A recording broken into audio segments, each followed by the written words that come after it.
स्वागतम। आज दिनांक 8 जून 2026 लोकमंगल हायस्कूल नागेवाडी कृषी ग्रुप शिक्षण संस्था व ग्रुप शिक्षण संस्था यांच्याकडून सर्व मान्यवरांचे स्वागत।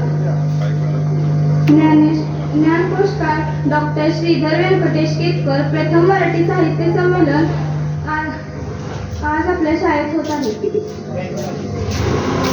जीवनासाठी नियोजन असावं लागतं, तसंच कार्यक्रमाच्या यशासाठी योग्य ते प्रयोजन असावं लागतं। जीवनात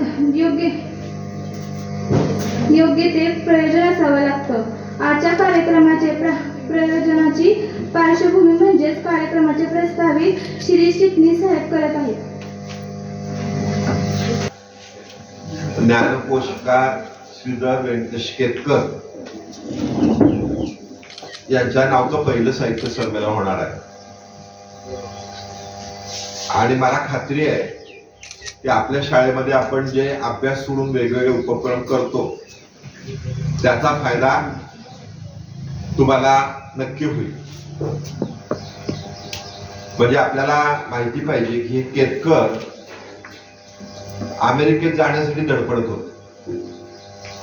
त्याचं वय असेल त्यावेळेला फक्त 15 वर्ष आणि मग शेवटी ते 400 रुपये मिळवून अमेरिकेत गेले, 10 वर्ष तिथे राहिले आणि भारतात आले।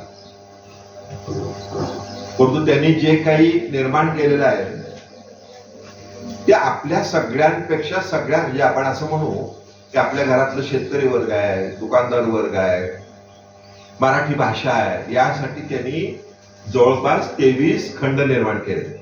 सध्या बघा, तुम्हाला समजा माहिती पाहिजे असेल एखाद्याची तर आपण काय करतो, मोबाईलवर गुगलवर टाकलं की माहिती कळते। पूर्वी गुगल नव्हतं ना, गुगल नव्हतं तर माहिती कशी पाहिजे गोळा करायची। तर अशा काही व्यक्तींनी एवढं योगदान दिलेलं आहे की त्याच्यामुळं त्यातली आपल्याला माहिती आपल्याला मिळते। आता उदाहरण असं उद्या गृहीत धरा की अचानक नेट बंद पडलं, आता गुगल कसं चालणार? त्या गुगल मध्ये काय घोटाळा झाला, कसं चालणार? तर आपल्याला शेवटी जसं आपण म्हणतो शेतीला मरण आहे का कधी? शेती तेवढीच आहे, बरोबर आहे का नाही? लोकसंख्या वाढती का लोकसंख्या वाढते? शेती वाढते का? याचा अर्थ शेतीचं महत्व काय होणार आहे? वाढत जाणार का नाही वाढत? शेती कोणाकोणाची हात वर करा, ज्यांची शेती आहे ती नशिबान आहे थोडक्यात। त्याचं कारण असं की शेतीला एवढं महत्व येणार आहे त्यामुळे आपण काय करायचंय, अभ्यास करता आपल्याला लक्षात आलं पाहिजे आपल्याकडे काय आहे महत्वाचं माहित नाही का? समजा यावर्षी असं गृहीत धरा दुष्काळ पडला तर ऊन एवढं वाढत जाणार आहे, एकाच पावणे तुमची ज्यांच्याकडे शेती नाही का मुंबईवाले तुम्हाला मस्का मारतील। काय मस्का मारतील की आम्हाला तुमच्याकडे येऊ द्या। अशी वाईट परिस्थिती येऊ शकते कधी पण शेतकऱ्यावर येणार नाही, कारण शेती ही महत्वाची आहे। शेताला पाणी आहे, सगळं आहे। शहरामध्ये पाण्याचा पुरवठा कमी होऊ शकतो, दुष्काळ पडू शकतो, परंतु आपल्या खेडेगावात पडण्याची शक्यता फार कमी। त्याच्यामुळे आपण आता जे काही कार्यक्रम करणार ते उपयोग होणार। जसं आपल्याला तो सावंत म्हणून मुलगा अमेरिकेत आहे का नाही, त्यांनी काय सांगितलं की माझ्या आयुष्यामध्ये बदल झाला। कसा झाला? तर त्यांनी सांगितलं दत्तप्रसाद दाभोळकर माझ्या शाळेत आले होते आणि त्यांनी असं विचारलं की आग कशी विझते? तुम्हाला सांगता येईल का कोणाला तरी आग कशी विझते? तर तुम्ही ते पुढच्या वेळेला मला सांगायचंय कशा बसती, काय असतं। तर त्याला लक्षात आलं की आपण हे प्रश्न आपल्याला विचारायला पाहिजे। पण तुम्हाला माहितीये का दत्तप्रसाद दाभोळकरांना 11वीला किती टक्के मार्क पडले होते माहितीये? किती पडले असतील? प्रचंड हुशार ना ते, किती पडले असतील? किती पडले? तर त्यांना पडले 46%। किती पडले? 46। आणि त्यांचा नरेंद्र दाभोळकर म्हणून जो भाऊ आहे, जो जे गेले अंधश्रद्धा निर्मूलन समितीत, त्याला किती पडले? 48%। आणि त्या दोघांची बेरीज किती झाली? 47 आणि 48 95%। त्यांचा जो मोठा भाऊ होता त्याला 11वीला किती टक्के मार्क पडले? 95%। त्यावेळेला महाराष्ट्र नव्हता, त्यावेळेला मुंबई प्रांत होता, कर्नाटक पासून ते अगदी हैदराबाद पर्यंत भाग त्याच्यामध्ये येत होता. त्याच्यामध्ये त्यांचे मोठे भाऊ देवदत्त दाभोळकर, त्याचा कितवा नंबर आला? पहिला नंबर आला. आणि त्याचे दोन जे धाकटे भाऊ आहेत त्यांना 11वीला किती मारले मार्क? 47% आणि 38%. म्हणून ते मोठे व्हायचे राहिले का? नाही. मी समजून घ्या, एखाद्या तुम्हाला आयुष्यामध्ये अपयश आलं त्याचा अर्थ असा नाही होत की तुम्हाला यश मिळणार नाही. म्हणून आपण मोठ्या लोकांचं वाचायचंय. पण ही मंडळी काय करायची? त्याला 47% मार्क पडू दे, पण ही दोघंही एक्सपर्ट होते. कशात एक्सपर्ट होते? कबड्डीमध्ये एक्सपर्ट होते.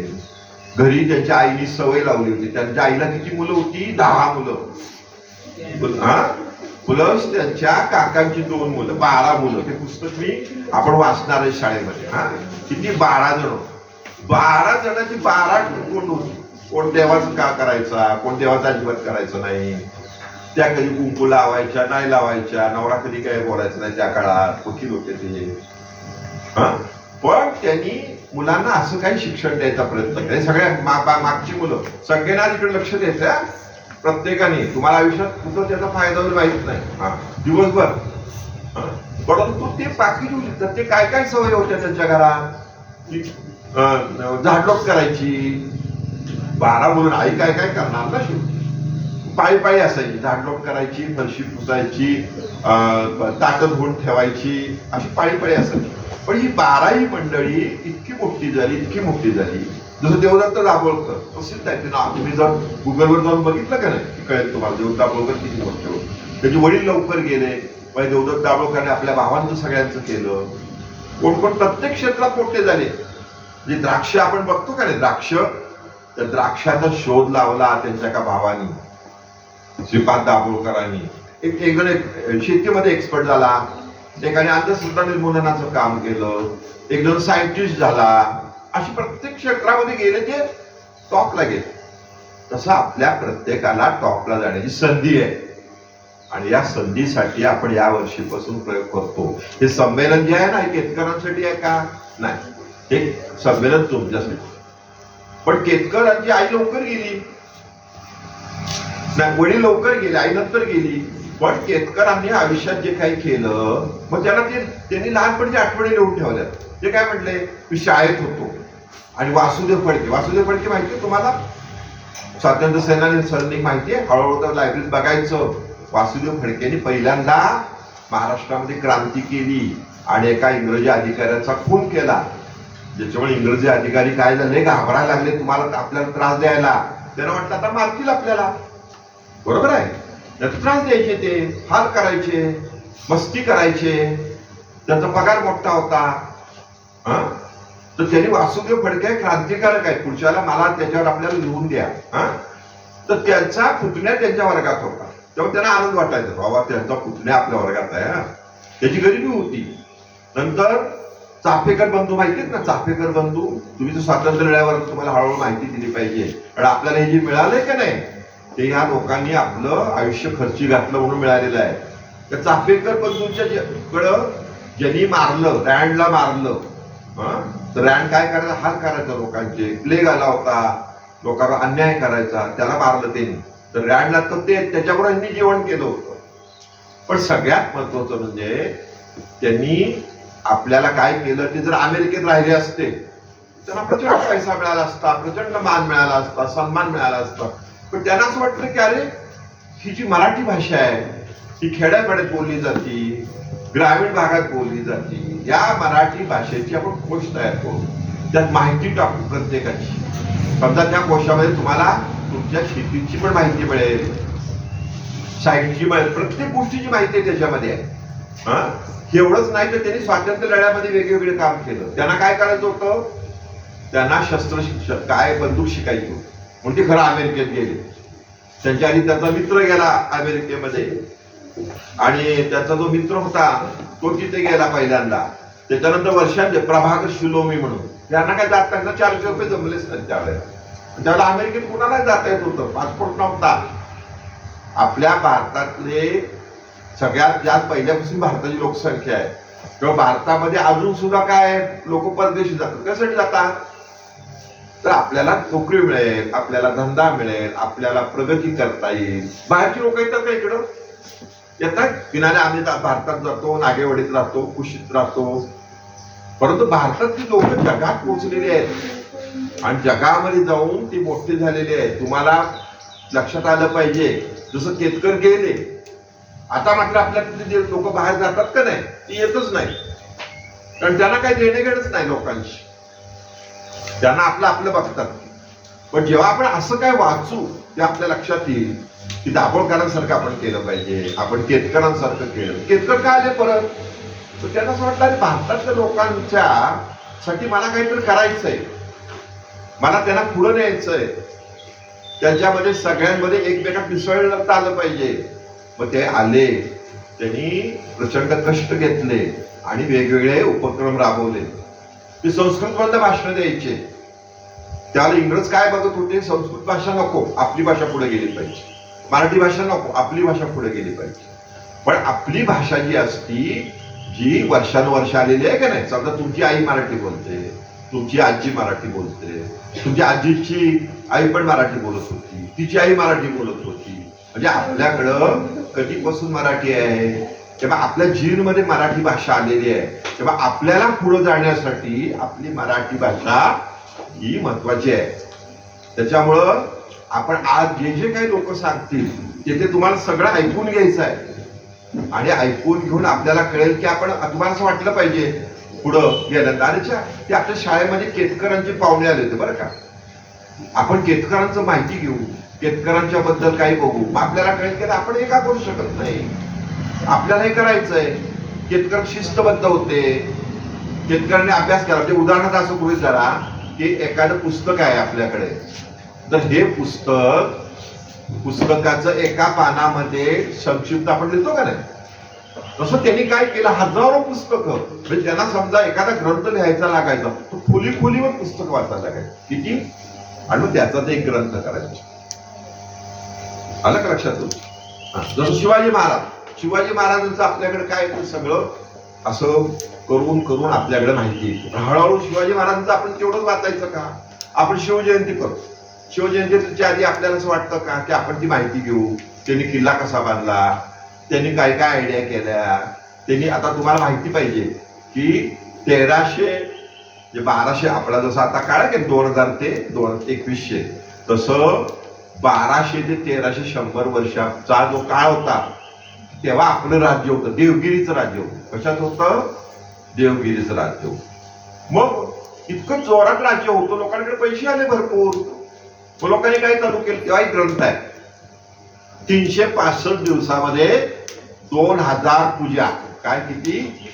2000 पूजा, अर्चा, असं काय काय काय काय होतं. मग ती लोक काय करायला लागली?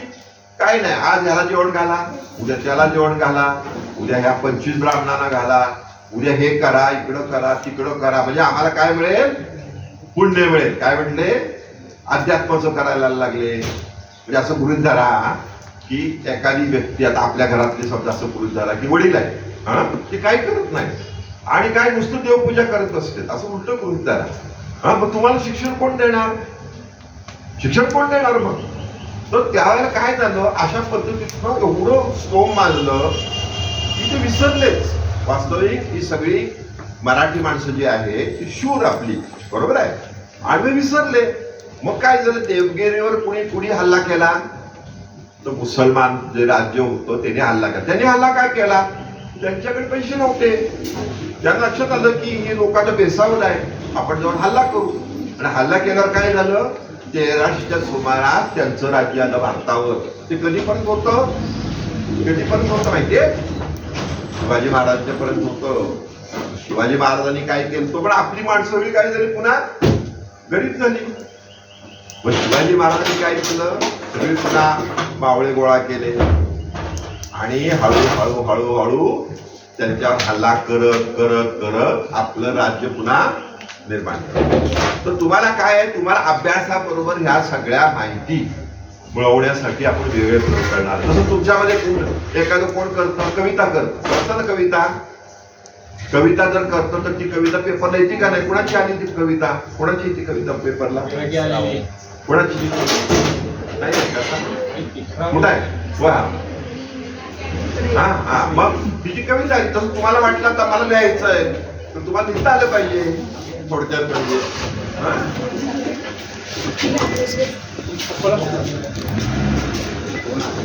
तुमच्याकडे नोंदी करायच्या जो माणूस बोलतो त्याचं नाव त्याचा मोठेपणा त्याच्या काही गोष्टी प्रत्येकाने काय करायचंय आपल्याला पुढे लक्षात ठेवायचंय आता आपल्याला तुमचं जे प्रत्येकाचं जे बोलणार आहे त्याचं सूत्रसंचालन सांगतील तसं आपण बोलायला सुरुवात करू धन्यवाद त्यांचा हार कुंकुनी मांडू याच्या विचाराची महिमा ज्ञानाच्या या सागरातून मोती वेचव्या स्वराली मोरे हिने आपले मनोगत व्यक्त केले.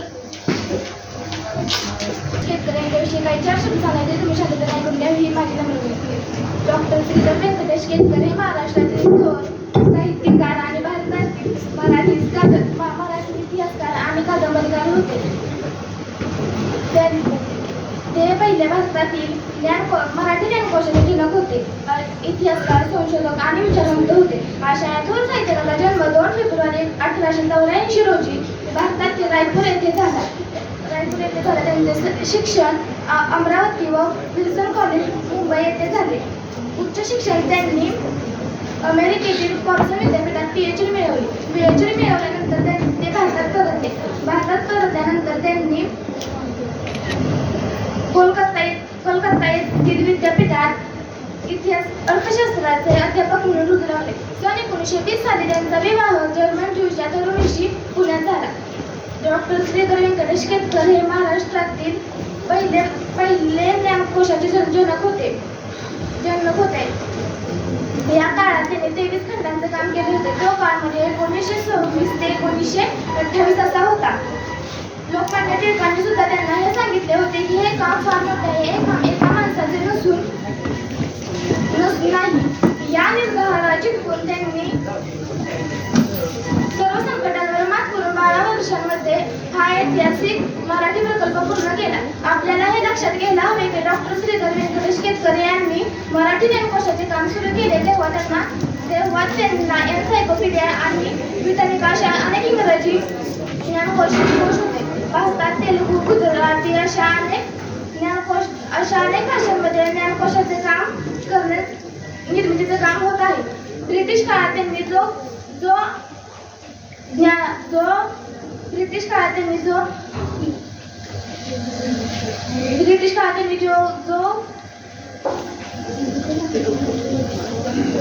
त्याग केला तो अन्यसाधारण नाही. एवढे बोलून माझ्या भाषेत संपवते.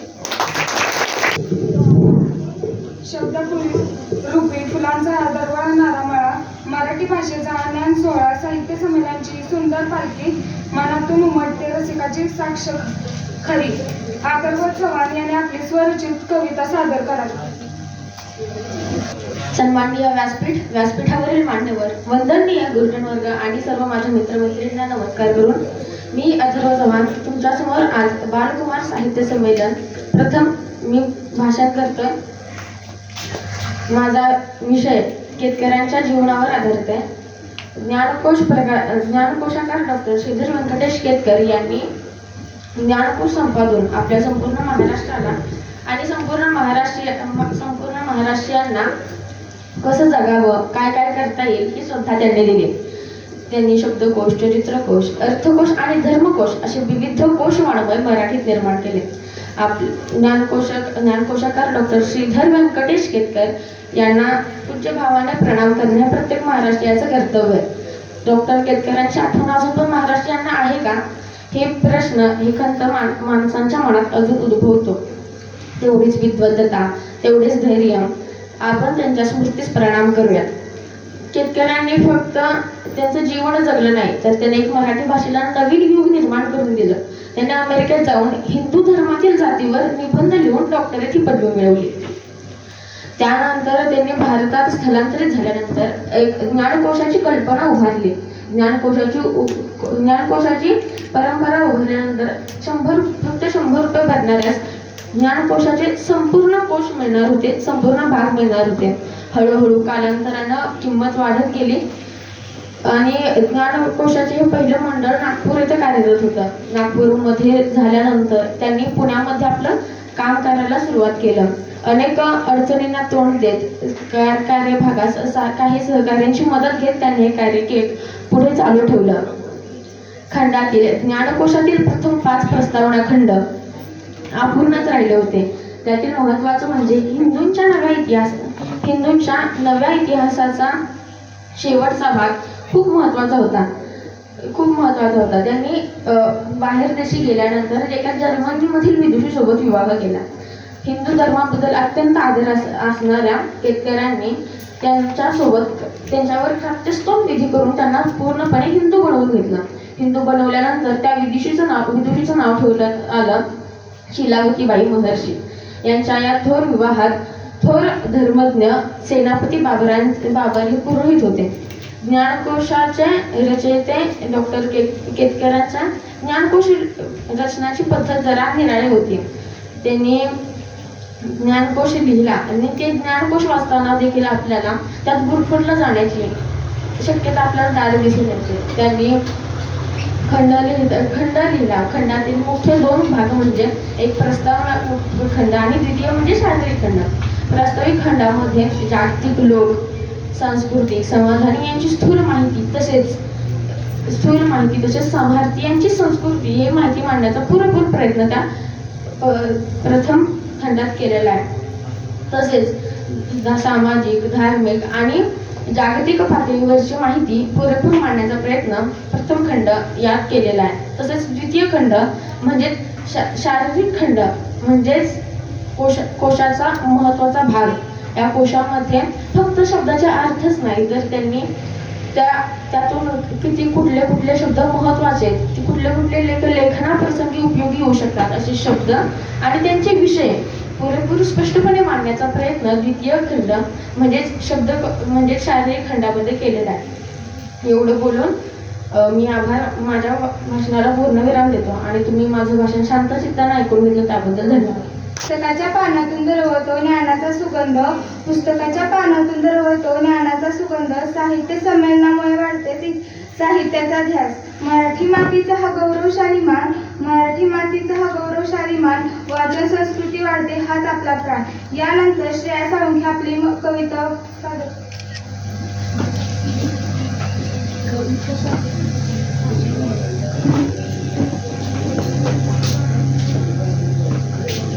कविता श्रावणी साळुंखेची तिचा घसा बसल्यामुळं ही कविता श्रेया सादर करते.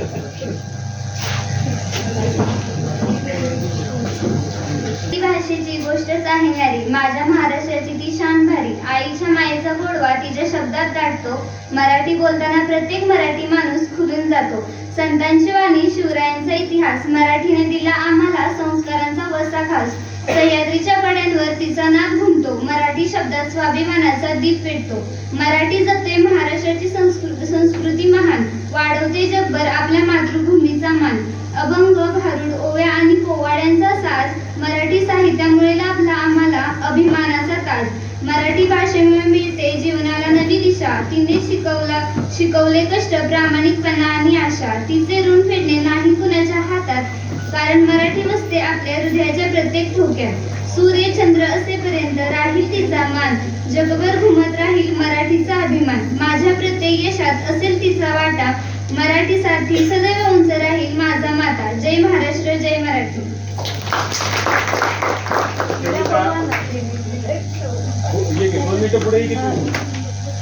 कविता पठाण केली होती. ही कविता गेल्या आठवड्यात केसरी पेपर मध्ये छापून सुद्धा आलेली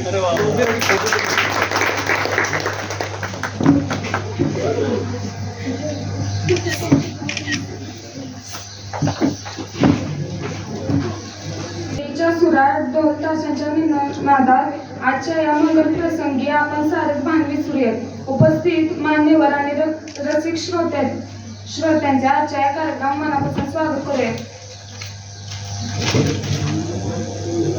समीक्षा सावंत हिने आपले भाषण व्यक्त करावे.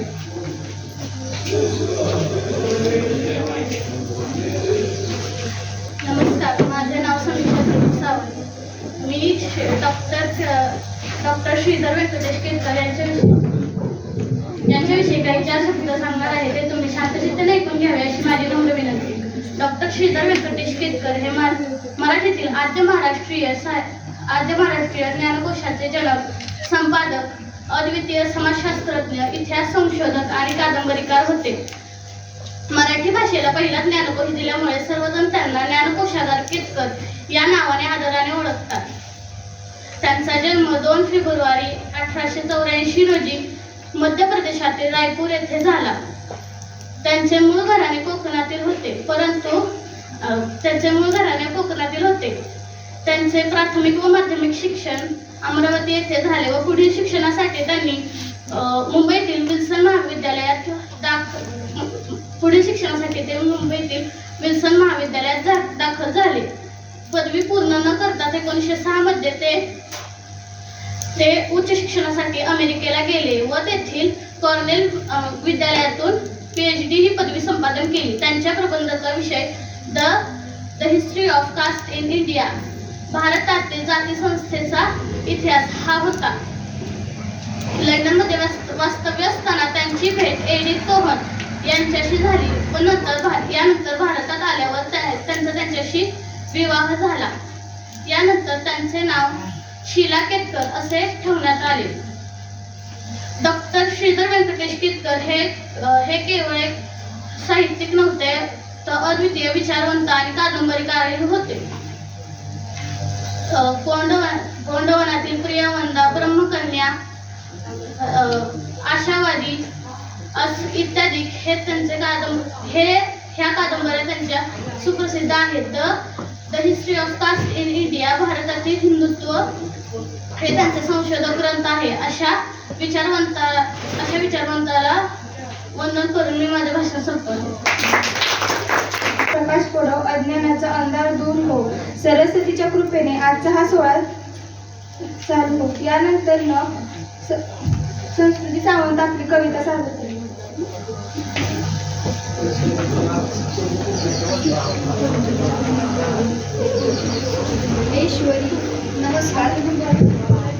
नमस्कार, माझे नाव संस्कृती जालिंदर सावंत. मी इयत्ता 10वी शिकत आहे. माझ्या शाळेचे नाव लोकमंगल हायस्कूल नागेवाडी खुशी. समाजात जीवन जगत असताना बऱ्याच चांगल्या वाईट गोष्टींचा अनुभव येत असतो. त्यातून खरं खोटं समजून घेऊन कसं जीवन जगलं पाहिजे ते मी माझ्या कवितेतून सादर करत आहे. माझ्या कवितेचं नाव होतं असं कधी कधी.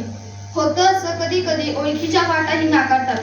होतं असं कधी कधी ओळखीच्या वाटाही नाकारतात. मग आपोआपच पावलं बिचारी वाकड्या वाटा स्वीकारतात.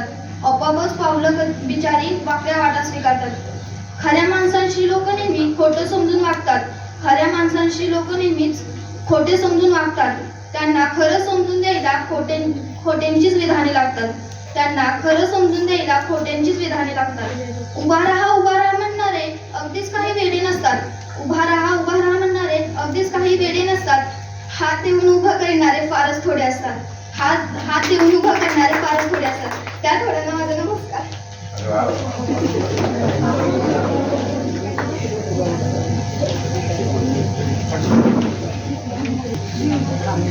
ग्रंथांचे भांडार आणि रसिकजनाची मांडी आळी, साहित्यांच्या रंगात नाव नित्य नागपूरचे रानभाकरे काळे, ज्ञानाचा सागरिके तुझ्याकडे भरून वारे, मराठी साहित्याचे मंत्री साता समुद्रावर पार आहे.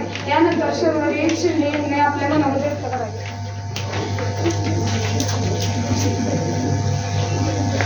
नमस्कार,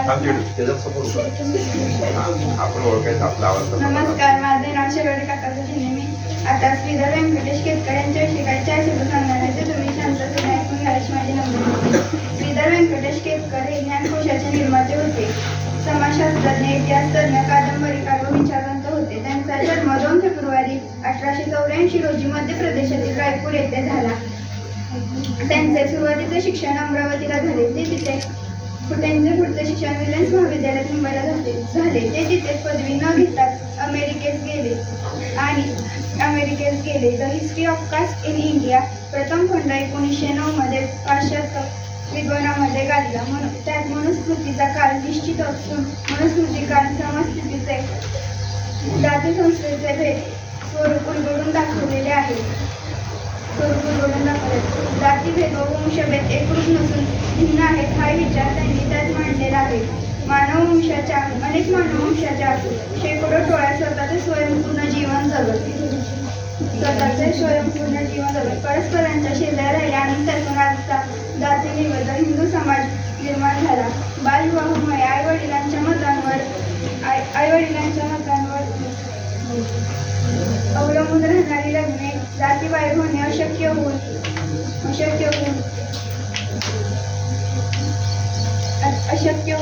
जाती संस्था दृढ झाली. तसेच ब्राह्मणांसारखे वर्ण किंवा वर्ग पुढे अनेक जातीत रूपांतर पावले. उसने घालण्याची जिद्द ज्याच्या मनात आहे, सहकार्याची आणि मार्गदर्शनाची ज्याची रीत आहे. यानंतर श्रेया साळुंखे आपली कविता सादर करेल.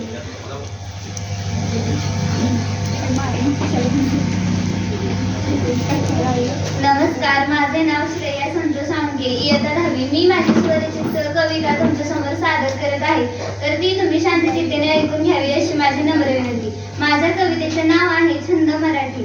नव्या युगाच्या जन्मात जणू सणच वाटतो मराठी, असे वाटते भिजून घ्यावे विसरून सारे दुःखाच्या लाटी. न कळता न समजता आपले प्रेम आहे मराठी, अमर आहे ती, कारण तिच्याच कुशीतून लिहिली गेली शिवरायांची कहाणी. तिला अडवू नाही शकत कोणी, जणू ती इंद्रायणी. मातीतून जन्म घेतला तिने, पण आकाशात घेतली उंच भरारी. जगभरात असल्या तरी 7,000 भाषा, पण तीच माझी बोली आहे. ती माझे सामर्थ्य, तिच्या पुढे झुकतील दिशाही राही. कधी तप्त लोहापरी तर कधी शीतल पाणी ती. जय जय मराठी माय बोली गोड, तुझ्यामुळे जुळले माझ्या जीवनाचे कोड. यातूनच फुलते आमचे जीवन रंग, मराठी माझी ओळख आणि मराठीच माझा छंद. जय महाराष्ट्र, जय मराठी.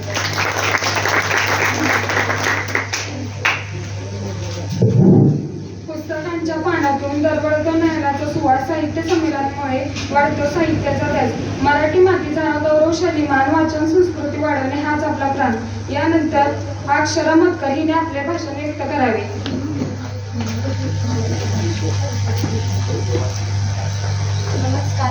पुढे वर गेले सवय लावायची आपल्या वर गेली आवाज आपल्या इथे का बघायचं. नमस्कार, मला डॉक्टर श्रीधर व्यंकटेश केतकर यांची माहिती सांगणार आहे, तर तुम्ही शांत चित्ताने ऐकून घ्यावे अशी माझी नम्र विनंती. डॉक्टर श्रीधर व्यंकटेश हे मराठीतील प्रसिद्ध लेखक, समाजशास्त्रज्ञ, इतिहासतज्ञ आणि ज्ञानकोशकार होते. त्यांचा जन्म 2 फेब्रुवारी 1884 रोजी रायपूर येथे झाला. त्यांना लहानपणापासून वाचन करण्याची आणि नवीन पुस्तके जाणून घ्यायची सवय आवड होती. त्यांनी उच्च शिक्षण घेतले आणि आणि समाजशास्त्रज्ञ या विषयाचा सखोल अभ्यास केला. केतकर यांचे सर्वात मोठे कार्य म्हणजे महाराष्ट्रीय ज्ञानकोश. त्या काळात विविध विषयांची मराठीत माहिती उपलब्ध नव्हती. ते ओळखून त्यांनी ज्ञानकोश तयार करायचे ठरवले. अनेक अडचणी, आर्थिक संकटे आणि मेहनत असूनही त्यांनी ते काम पूर्ण केले. त्यामुळे आपल्याला मराठी भाषेचा एक अमूल्य ठेवा मिळाला. साहित्य, इतिहास, समाजशास्त्रज्ञ आणि संस्कृत या विषयाचे त्यांनी लेखन केले. त्यांचा स्वभाव, त्यांचा विचार प्रगत आणि समाज हिताचा होता. एवढं माझी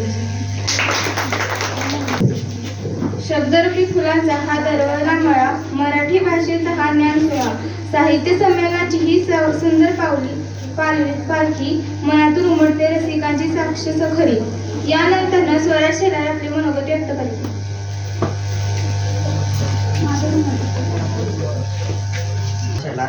मी आज तुम्हाला श्रीधर व्यंकटेश केतकर यांच्या ज्ञानकोशाविषयीची माहिती सांगणार आहे. डॉक्टर श्रीधर व्यंकटेश केतकर हे त्यांच्या ज्ञानकोशाचे प्रमुख संपादक होते. त्यांनी त्या काळात ज्ञानकोशाचे 23 खंड पूर्ण केले होते. तो काळ 1916 ते 1928 हा होता. त्या काळात खुद लोकमान्य टिळकांनी सुद्धा त्यांना हे सांगितले होते की हे काम फार मोठे आहे, एका माणसाचे हे काम नाही. पण केतकरांचा निर्धार हा पक्का होता. निर्धाराला चिकटवून संकटांना मात करीत 12 वर्षाचा ऐतिहासिक महत्त्वाचा मराठी प्रकल्प त्यांनी पूर्ण केला. वयाच्या 53व्या वर्षी त्यांना पुण्यातल्या ससून हॉस्पिटलात सामान्य रुग्णाप्रमाणे जावे लागले. त्यांच्या अंत्यविधीसाठी त्यांच्या पत्नीला 100 रुपये उसने घ्यावे लागले. सांगण्याचा मुद्दा एकच की ब्रिटिश काळात मराठी ज्ञानकोशासाठी त्यांनी केलेला प्रयत्न किंवा त्याग हा खूप अनन्यसाधारण आहे. धन्यवाद.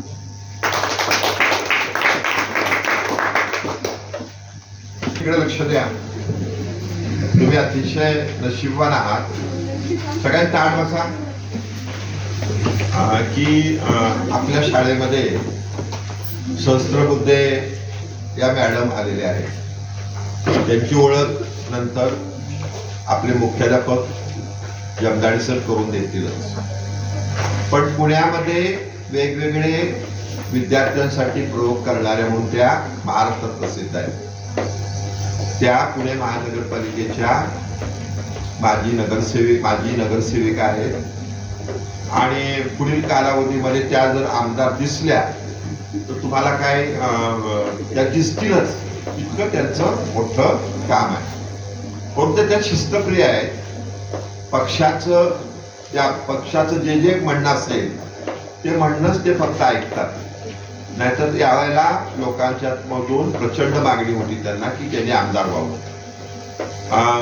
त्या तुमच्याशी पहिले 15 मिनिटं गप्पा मारणार आहेतच, पण मी त्यांना सांगू इच्छितो की ही शाळा 1993 साली चालू झाली.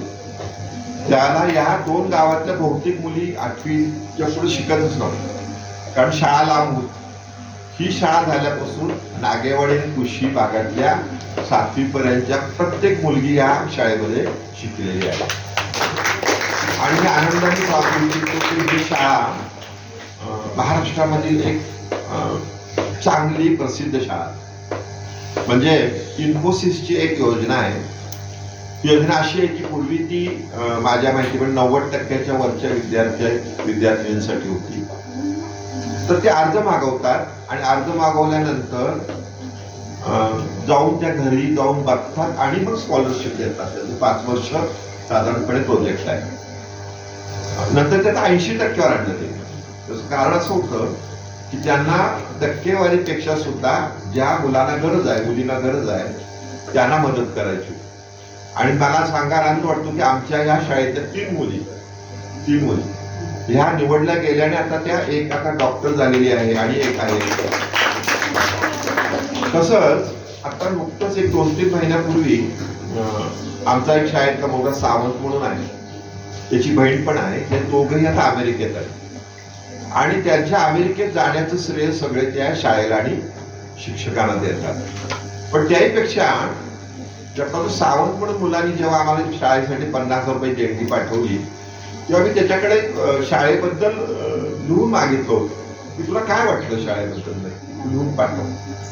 तर त्यांनी 3 गोष्टी त्याच्यामध्ये लिहिल्या होत्या. तर त्यांनी पहिली गोष्ट अशी दिली की या शाळेमध्ये दत्तप्रसाद दाभोळकर आले होते आणि त्यांनी आम्हाला असं विचारलं की आग कशी दिसते, आणि मग त्यांचं व्याख्यान झालं. पण माझ्या असं लक्षात आलं की मुलांच्या मध्ये प्रश्न निर्माण झाले पाहिजेत आणि त्यावेळेपासून माझी अभ्यासाची सगळी पद्धत बदलली आणि माझ्या आयुष्यामध्ये मी पुढे जाण्यामध्ये ते व्याख्यान माझ्या आयुष्याला वळण देऊन दिले. ही घटना सांगितली. दुसरी घटना त्यांनी सांगितली की आमच्या शाळेमध्ये पाककला स्पर्धा असते आणि पाककला स्पर्धेला माझा मित्र राकेश, बहुतेक नाव त्याचं, तो राकेशने काय केलं, डबा आणला होता त्याला घरून आईने दिलेला होता. त्याने तो डबाच पाककला स्पर्धेला ठेवला आणि त्याचा पहिला नंबर आला. आणि त्याला विशेष वाटलं की आलेला डबा काय भाजी भाकरी असेल हा पहिला नंबर मिळाला. तर त्याचं कारण असं होतं की माझं शिक्षण अतिशय गरिबीतून झालेलं असल्यामुळे मला माहिती आहे की माझ्या शिक्षकांना काही सूचना असतात शाळेमधल्या की आम्ही जी पाककला स्पर्धा भरवतो त्याच्यामध्ये आम्ही असं ठरवलेलं होतं की पहिला नंबर देताना तुम्हाला विशेषतः शिक्षकांना प्रत्येक विद्यार्थ्याच्या घरची परिस्थिती माहिती असायला पाहिजे. तर तुम्ही पहिला नंबर तुम्हाला जो वाटतो त्याला द्या, नाही असं नाही, पण पहिला नंबर 2 काढा, दुसरे नंबर 2 काढा, तिसरे नंबर 2 काढा. पण जो दुसरा पहिला मधला जो दुसरा द्यायचा आहे त्याला मात्र तुम्ही परिमाण लावताना असं लावा की त्याच्या घरच्या परिस्थितीप्रमाणे त्याचा डबा कसा आहे. म्हणजे मला आठवतं की आमच्या लहानपणी माझी आई गव्हाच्या पिठामध्ये गुळ घालायची, ते मिक्स करायची आणि तव्यावर टाकायची आणि आम्हाला गोड पोळा खायचा किंवा मग ते जसं आपण म्हणतो तिखट पोळा असेल तो खातो. तशी अजून सुद्धा तशी परिस्थिती आहे सगळीकडं. आपल्याला असं काही वाटत नाही, परंतु अजून सुद्धा जसं जनाक्का शिंदे म्हणतात विठ्ठलरामजी शिंदेच्या बहीण, त्यावेळेला जशी विद्यार्थ्यांची परिस्थिती तशीच अजून सुद्धा आहे. या शाळा टिकल्या पाहिजेत आपण असं म्हणत असतो. त्याच्यामुळे त्या डब्याला ते बक्षीस मिळालेलं विशेषतः. आणि तिसरी घटना त्यांनी सांगितली ती फार महत्वाची आहे. तो म्हटला की शाळेमध्ये दरवर्षी विद्यार्थ्याचा नंबर काढतात. 8वी मध्ये कोण विद्यार्थी आहे त्याचा पहिला नंबर, उदाहरणार्थ 9वीला कोण आहे, तर 8वीला एका विद्यार्थ्याचा नंबर आला होता, 9वीला त्याचाच आला होता, कारण तो अभ्यासात हुशार होता आणि पण काही धडपड करत असेल. म्हणून 10वीला जेव्हा शिक्षकांनी असं विचारलं की तुम्ही सांगा की शाळेमध्ये 10वी मधला कुठल्या विद्यार्थ्याचा कुठला विद्यार्थी निवडला जाईल, तर 10वीचे विद्यार्थी, 8वीचे विद्यार्थी, 9वीचे विद्यार्थी ज्याचा नंबर 8वी 9वीला पहिला आला होता त्याच्या नावाने ओळखलं त्याचा. आणि अचानक शिक्षकांनी या सावंत मुलाची निवड केली आणि शिक्षकांनी सांगितलं त्याला का दिला पहिला नंबर. अभ्यास सर्वस्व नाही आहे, अभ्यासच हे काही सर्वस्व नाही आहे. त्याच्यामध्ये त्यांनी वेगवेगळ्या गोष्टी सांगितल्या आणि त्याचा पहिला नंबर आला. आणि नशिबाने त्याचा 10वीला सुद्धा बोर्डामध्ये शाळेमध्ये पहिला आला. पण त्यांना हे जे काय मिळालं त्याच्यामुळे आयुष्य त्याचं बदललं. त्यांनी प्रचंड कष्ट घेतले. आपल्या मागे आपल्या बहिणीला घेऊन गेला, तिने कष्ट घेतले, दुसऱ्या भावाने कष्ट घेतले. त्याला गणितात 100 पैकी 100 मार्क मिळाले. त्याचे शिक्षक पाटील सर त्यांच्या टाळ्याच्या आपण स्वागत. त्याचा अर्थ असा आहे की ही शाळेमध्ये जेवढी मला अध्याधक मुलं दिसतात, ऐकणारी मुलं दिसतात, म्हणजे आता हे केतकरांचा दिवसभराचा जो कार्यक्रम होईल त्याचं तुम्ही जेव्हा पुढच्या वेळेला याल तुम्हाला हस्तलिखित बघायला मिळेल. तर हे जे आहे हे फार, त्यामुळे मला सहस्त्रकृतीत तुम्ही येणार आहे म्हटलं तर मला फार आनंद वाटतो या शाळेमध्ये. तर ही शाळा त्या दृष्टिकोनातून अति सकस आहे. आणि आता आम्ही प्रयोग करतो आहोत. म्हणजे आता समोर जे एक वॉशरूम बांधलेली आहे त्याला पुण्यातल्या रोटरी क्लबनी 5 लाख रुपये. आता हे शेड बांधलेलं आहे त्याला सुद्धा ते रोटरी क्लब आम्हाला 1,60,000 रुपये देत नाही. तर हे एवढंच सांगितलं की जिथं गरज आहे तिथं आपण ह्या गोष्टी केल्या पाहिजे. त्यामुळे आम्ही असं ठरवलं आता यावर्षी प्रत्येक महिन्याला एक कार्यक्रम करायचा, पुण्यातले साहित्यिक बोलवायचे आणि पुणे बोलवायचे. परंतु विद्यार्थ्यांना एक आदर्श केला पाहिजे. अभ्यासाबरोबर आपल्याला इतर गोष्टी सुद्धा महत्वाच्या आहेत. त्यातली मागाशीच मी त्यांना एक गोष्ट सांगत होतो. आता एक पुस्तक आले दाभोळकर फॅमिलीवर. तर देवदत्त दाभोळकर तुम्हाला सगळ्यांना पुणेकरांना माहिती आहे की पुणे युनिव्हर्सिटीचे कुलगुरू होते. आणि त्यावेळेला ते मुंबई प्रांतामध्ये 11वीला पहिले आले होते. म्हणजे बहुतेक काय ते 95% वगैरे त्यांना काहीतरी गुण होते. परंतु त्यांची दुसरी 2 भाऊ आहेत, दत्तप्रसाद दाभोळकर आणि नरेंद्र दाभोळकर. त्यांना मात्र 11वीला त्या काळात पडलेली गुणट संख्या किती होती, 48% आणि 47%. जे त्या दोघांची टोटल केली तर 95%. परंतु ते कुठं मागं पडले का, कारण ते तेव्हा कबड्डीमध्ये एक्सपर्ट होते. घरामध्ये आईने वळण लावलेलं होतं. आई कारण त्यावेळेला त्यांच्याकडे 10 जण होते आणि भावाची 12 जण होते. मग घरातली स्वच्छता करण्याची पाळी असायची. तुमचं भांडी स्वच्छ धुवून ठेवण्याची असायचं. किंवा त्याच्यामध्ये प्रत्येकाला जसं वागायचं तसं वागत. म्हणजे एका बाजूने जेव्हा आपण नरेंद्र दाभोळकर अंधश्रद्धा निर्मूलन समितीचं काम करत होते त्याच वेळेला दुसरे भाऊ जे आहेत ते दत्ताची प्रचंड त्यांची सेवा करायची, त्यांची श्रद्धा होती. त्यातलं एक तर उदाहरण असं आहे, सारे पाटलांनी गाडी दिली भेट नरेंद्र दाभोळकर. पण त्या गाडीमध्ये पेट्रोल कुठलं घालायचं, ड्रायव्हरला पैसे कुठले. तर त्याच्या बहिणीचा एक ट्रस्ट आहे, तर ते सगळे भाऊ आहेत, भाऊ बहिणी. तर असं ठरलं की नरेंद्र दाभोळकरांना आता एकटेच राहिली शिल्लक आपला, म्हणून नरेंद्र दाभोळकरांना आपण ड्रायव्हरसाठी पैसे देऊ आणि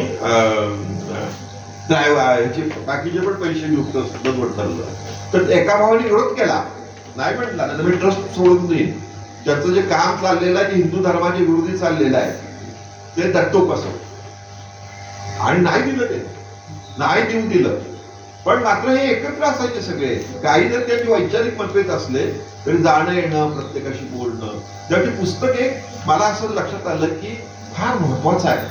म्हणजे त्यांच्या आई वडिलांनी मुलांना जी प्रकारची मोकळीक दिलेली होती, त्यांच्या विचाराला, तुम्हाला कुठल्या विचाराने जायचं ते जावं, परंतु तुम्ही पुढे व्हावं. प्रत्येकाने वेगळ्या क्षेत्रामध्ये प्रगती केलेली आहे. तसं हे संमेलन मला खात्री आहे की या विद्यार्थ्यांना नक्की पुढे आठवेल की केतकरांचं संमेलन आपल्या इथं झालं, केतकरांबद्दल आपण अभ्यास करू आणि कशाबद्दल अभ्यास करू आणि त्याच्या आयुष्यामध्ये त्याचा नक्की फायदा होईल याचा मला विश्वास वाटतो.